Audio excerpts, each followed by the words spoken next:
Hey guys, welcome back to GKP 360। हम शुरू करते हैं अपना मूविंग कॉइल गैल्वेनोमीटर का तुम्हारा कॉन्सेप्ट वीडियो। ठीक है, तो पिछले वाला वीडियो में डाला एमपीएस लॉ वाला, तो काफी अच्छा चला। तो उन्होंने बोला चलो फिजिक्स डालने की, और हमारे अंदर वो मोटिवेशन हम लोग को मिल गया डालने का।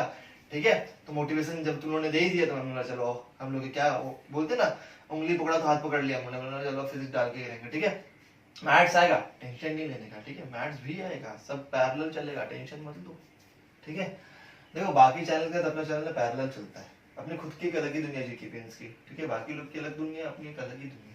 ठीक है, इधर देखते हैं हम लोग कि क्या बोला मूविंग कॉइल गैल्वेनोमीटर। अब देखो गैल्वेनोमीटर तो चलो हम लोगों ने सुना है, अभी मूविंग कॉइल गैल्वेनोमीटर छोड़ दो, तब सिर्फ गैल्वेनोमीटर देखते हैं कि गैल्वेनोमीटर होता क्या है। ठीक है, तो गैल्वेनोमीटर हम लोग मालूम करंट मेजर करता है, छोटे से छोटा करंट मेजर कर लेता है गैल्वेनोमीटर। ठीक है, इतना हम लोग को मालूम है गैल्वेनोमीटर के बारे में। अब मूविंग कॉइल गैल्वेनोमीटर वाला क्या सीन होता है इधर कि एक तो सस्पेंडेड टाइप रहता है, हम लोग सस्पेंडेड टाइप वाला ही पढ़ने वाले हैं, पाइवटेड कॉइल टाइप वाला हम लोग नहीं पढ़ने वाले। जो मैंने सिलेबस में दिया हुआ है वो कह दिया सस्पेंडेड टाइप कॉइल वाला दिया हुआ है। ठीक है, तो अब देखो इधर क्या होगा कि PQRS की, ये PQRS जो हम लोग को ये दिया हुआ है, ठीक है, इसकी कॉपर वायरिंग रहेगी। PQRS जो मुझे फ्रेम दिया हुआ है ये एक तरीके से, जिसको टर्न जो है इसके जो रहेंगे वो कॉपर वायर के रहेंगे। ठीक है, या तो एल्यूमिनियम के फ्रेम पे रहेगा, एल्यूमिनियम या तो कॉपर के फ्रेम पे रहेगा, डिपेंड करता है। ठीक है, या तो एल्यूमिनियम और कॉपर फ्रेम। ठीक है, एल्यूमिनियम के फ्रेम पे रहेगा या तो कॉपर के फ्रेम पे रहेगा, और जो वायर जो रहेगा वो कॉपर का बना हुआ रहेगा, और जिसको नंबर ऑफ टर्न्स इस पे रहेंगे एल्यूमिनियम के फ्रेम पे रहेंगे या तो कॉपर के फ्रेम में रहेंगे। और जो बीच का सॉफ्ट कोर रहेगा ये आयन सॉफ्ट कोर रहेगा। ठीक है, ये क्या रहेगा, आयन। ठीक है, IRON, लोहे का। ठीक है, आयन सॉफ्ट कोर रहेगा। तो इससे आयन सॉफ्ट कोर से अब क्या होगा कि इसका जो मैग्नेटिक इंडक्शन रहेगा, ठीक है, जो हमारा मैग्नेटिक फ्लक्स जो रहता है वो ज्यादा इंक्रीज होता है ये आयन सॉफ्ट कोर की वजह से। मतलब इसकी जरूरत क्या होगी मैं तुम लोग को बता रहा हूँ, ये कंस्ट्रक्शन वाले पार्ट में आएगा कि आयन सॉफ्ट कोर की जरूरत क्या है कि मैग्नेटिक फ्लक्स को ये इंक्रीज करता है। ठीक है, अब हम लोग दूसरी चीजों पे आते हैं कि इसको क्या किया है, फॉस्फोरस वायर से, फॉस्फोरस जो फाइबर वायर रहेगा उससे हम लोग उसको क्या करते हैं, सस्पेंड करते हैं, और जो हेलिकल फाइबर रहता है, जो हेलिकल स्ट्रिंग लगी हुई है, यहां से हम लोग उसको बाहर निकालते हैं। अब जो इधर करंट है इसको हम लोग क्या बोलते हैं, लीडिंग करंट बोलते हैं। मतलब इस तरीके से लीडिंग करंट अंदर जाएगा और इस तरीके से लीडिंग करंट बाहर जाएगा। ठीक है, तो ये जो हम लोगों ने इसको सस्पेंड करके रखा है, इसकी वजह से क्या होता है कि जो कॉइल है हमारा ये आसानी से इसको रोटेट करता रहता है इसी सस्पेंशन की वजह से। ठीक है, और जो M मैंने बनाया हो गया मिरर है, जो स्केल अरेंजमेंट दिखाता है हमारा कितनी रीडिंग है, वो मिरर के थ्रू हम लोग को मालूम पड़ती है। ठीक है, तो यहां से लीडिंग करंट अंदर जाएगा, यहां से लीडिंग करंट बाहर जाएगा। इसको क्या बोलते हैं, हेलिकल स्ट्रिंग बोल सकते हैं, हेलिकल फाइबर वायर बोलो, जो भी तुम लोग बोल सकते हो इसको बोलो। ठीक है, इसको फॉस्फोरस फाइबर वायर बोलते हैं। ठीक है, फॉस्फोरस ब्रॉन्ज वायर जो तुम लोग को बोलना है उसको बोल सकते हो।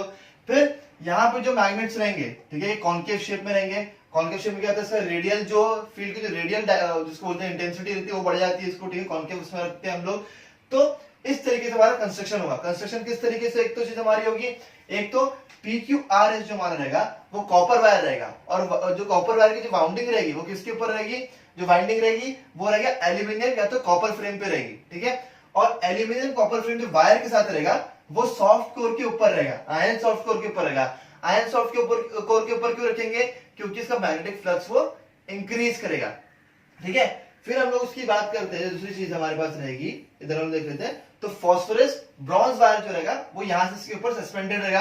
अब फॉस्फोरस ब्रॉन्ज वायर क्यों, मैं इसको लिख देता हूं, फॉस्फोरस ब्रॉन्ज वायर इधर रहेगा, फॉस्फोरस ब्रॉन्ज वायर। ठीक है, फॉस्फोरस ब्रॉन्ज वायर रहेगा, ये इसके ऊपर सस्पेंडेड रहता है। ठीक है, क्योंकि वो सस्पेंडेड टाइप एमसीजी पढ़ रहा है, तो इसके सस्पेंशन से क्या होता है कि कॉइल जो हमारा इजीली रोटेट कर सकता है। ठीक है, अगर वायर से तुम कुछ चीज अगर इसको लटका दूं, ठीक है, तो ये क्या आसानी से इस तरीके से आगे पीछे रोटेट कर सकता है अराउंड इट्स ओन एक्सिस। ठीक है, इसके लिए हमने क्या, यहाँ से लीडिंग करंट अंदर जाएगा, यहाँ से लीडिंग करंट बाहर की तरफ जाएगी। हेलिकल स्प्रिंग इसको बोल सकते हैं, हेलिकल वायर जो भी तुम लोग बोल सकते हो इसको बोलो। ठीक है, मैग्नेट के बीच में रखेंगे। ठीक है, हॉर्सशू मैग्नेट के उसमें रखेंगे, कॉन्केव शेप में जो रहेगा। ये हो गया हमारा कंस्ट्रक्शन हो गया। अब आते हैं प्रिंसिपल ऑफ एमसीजी, किसके उसको वर्क करता है। ठीक है, तो हम लोगों ने पढ़ा हुआ है F is equals to BIL sine theta. हम लोगों ने इसके बारे में पढ़ा है कि force is equals to BIL sine theta. अब फोर्सेस कौन कौन से आर्म्स पे रहेगी, PQRS तो मैंने लिख दिया, लेकिन कौन कौन से आर्म्स पे फोर्सेस रहेगी वो मैंने इस डायग्राम में दिखाया है। SR पे फोर्स रहेगी और PQ पे फोर्स रहेगी। ठीक है, लेकिन PS और QR पे नहीं रहेगा, ऐसा क्यों। ठीक है, अगर हम लोग ध्यान देंगे तो F is equals to BIL और इस साइन में लिख दिया, थीटा आप देखते हैं हम लोग तो PQ और SR जो है, ठीक है, उसके बीच में क्या होगा कि एक अपवर्ड फोर्स रहेगी और एक डाउनवर्ड फोर्स रहेगी, ठीक है। एक क्या होगा, एक अपवर्ड फोर्स रहेगा और एक डाउनवर्ड फोर्स, मतलब कि फोर्सेस जो रहेगी वो इक्वल रहेगी बट इन ऑपोजिट डायरेक्शन। तो वो क्या होगा, किसी को परपेंडिकुलर बना रहा है, तो परपेंडिकुलर के लिए क्या रहेगा, साइन 90, क्या देगा अपना साइन 90। तो BIL साइन 90 कितना होता है, 1 होता है। तो क्या हो जाएगा ये F is equals to BIL, क्योंकि नंबर ऑफ टर्न्स रहेगा तो हम इसको बोल सकते हैं N, ठीक है। N से मल्टीप्लाई कर देते हैं, नंबर ऑफ टर्न्स रहेगा उससे मल्टीप्लाई इसको कर देंगे। लेकिन PS और QR जो रहेगा वो पैरेलल में रहेगा, PS और QR जो रहेगा वो पैरेलल में रहेगा। तो मैं इसको लिख सकता हूं F is equals to BIL sine theta. अब अगर पैरेलल है तो हम लोग क्या ले सकते हैं, या तो 180 डिग्री ले सकते हैं या तो 0 ले सकते हैं, या तो साइन 0 लेंगे या तो साइन 180 लेंगे। अगर मैं साइन 0 लेता हूं तो साइन 0 क्या होने वाला है, 0। तो F is equals to BIL sine 0, sine 0 क्या, तो 0, तो ये पूरा क्या जाएगा 0। मतलब PS और QR जो है वो कोई भी फोर्स एक्सपीरियंस नहीं करने वाला। कौन से दो आर्म्स फोर्स एक्सपीरियंस करेंगे, एक तो SR और एक PQ का जो आर्म रहेगा वो फोर्स एक्सपीरियंस करेगा कि परपेंडिकुलर रहेगा, तो साइन 90 कितना होता है, 1 होता है। लेकिन PS और QR जो है ये क्या है, दूसरे के पैरेलल है, पैरेलल में क्या होता है, साइन 0 या साइन 180, जो कि दोनों भी होता है 0। तो इस तरीके से हमको मालूम पड़ेगा कि PS और QR जो है उसमें कोई फोर्स नहीं हो जाएगा 0। अब ये चीज तो इतनी हम लोग को मालूम पड़ गई, ठीक है। अब क्या होगा, अब ये अराउंड इट्स ओन एक्सिस जब ये घूमेगा तो कौन सी फोर्स होती है, टॉर्क लगता है, बराबर। अगर हम लोग बात करें टॉर्क क्या होता है कि अगर कोई भी चीज अराउंड इट्स ओन एक्सिस घूमने लग जाए, फॉर एग्जांपल हम लोग बात करते हैं टॉर्क जो दरवाजे में लगता है, दरवाजे में जो हिंजेस रहते हैं अराउंड द हिंजेस वो घूमता है, बराबर। तो टॉर्क इंड्यूस होता है। तो टॉर्क के लिए क्या फॉर्मूला रहेगा, मतलब कितने एंगल से डिफ्लेक्ट होगा, कितनी रिस्टोरिंग फोर्स रहेगी। क्योंकि अगर ये एक वायर पे है, ये जो हमारे पूरा जो कोर है ये किस पे है, वो वायर पे, जो हमारा ये फ्रेम है किस पे, वायर पे, तो ये सर्टेन एंगल से घूमेगा और उतने ही एंगल से ये वापस आएगा। तो उसके लिए करंट कैसे ना मेजर कर सकते हैं वो हम लोग जरा इसमें देखते हैं। तो अगर हम लोग देखें तो टॉर्क इंड्यूस होगा, और टॉर्क का फॉर्मूला क्या है, फोर्स इनटू परपेंडिकुलर डिस्टेंस। तो फोर्स का उन्होंने फॉर्मूला इधर क्या निकाला है कि NBIL बराबर, फोर्स का फॉर्मूला ऐसे क्या मिला है, NBIL इनटू परपेंडिकुलर डिस्टेंस। इन दो फोर्सेस के बीच में परपेंडिकुलर डिस्टेंस क्या मेरा, ब्रेथ है, ठीक है। तो मैं इनटू B ले लूंगा, ठीक है। इन दो फोर्सेस के बीच में जो मेरा परपेंडिकुलर डिस्टेंस है वो किसका है, वो B का है, तो मैंने क्या ले लिया B। But L by A अगर हम इसको देखेंगे तो क्या होगा, एरिया का फॉर्मूला है, लेंथ इनटू ब्रेथ कितना होता है, एरिया होता है। तो torque is equals to NBIA, ठीक है। समझ में आया एरिया कैसे है, area of rectangle length into breadth होता है ना, तो इसलिए वो एरिया हो गया। अब ये तो हो गया डिफ्लेक्टिंग टॉर्क, इसको हम बोल सकते हैं टाउ डी, ठीक है, टाउ बोलते हैं इसको, टाउ डी बोल सकते हैं इसको। तो ये क्या होगा मेरे पास, डिफ्लेक्टिंग टॉर्क। लेकिन रिस्टोरिंग टॉर्क भी तो होगा, जब ये घूमा तो ये तो टॉर्क हो गया, एक बार घूम के टॉर्क, लेकिन घूम के फिर से अपनी ओरिजिनल पोजीशन में आएगा तो रिस्टोरिंग टॉर्क भी होगा। तो रिस्टोरिंग टॉर्क कितना होगा, जितने वो एंगल से घूमेगा, टाउ सी मतलब क्या, रिस्टोरिंग टॉर्क मैंने इसको ले लिया, ठीक है, is directly proportional to theta, क्योंकि जितने एंगल से वो घूमेगा उतने ही एंगल से तो वापस से अपनी जगह पे आ जाएगा। तो जितना ज्यादा एंगल से घूमेगा उतना ज्यादा हम लोग को रिस्टोरिंग फोर्स रहेगी। तो tau C is directly proportional to theta. लेकिन हम लोग एक चीज इसमें ये भी बता सकते हैं कि deflecting force is equals to, तो टाउ सी, टाउ को ट बना दिया था हिंदी का ठीक है। तो tau C is equals to C theta, जो हमारा कांस्टेंट है प्रोपोर्शनलिटी साइन हटाने के बाद। अब देखो क्या होने वाला है इधर, इस चीज को मैं इसको रब कर देता हूं। तो but tau D is equals to tau C, tau D is equals to tau C, क्योंकि deflecting torque is equals to restoring torque. जितना डिफ्लेक्ट होगा उतना ही ज्यादा रिस्टोर होने वाला है। तो डिफ्लेक्टिंग फोर्स के लिए टाउ डी कितना होगा, NBIA is equals to tau C inverse क्या, सी थीटा।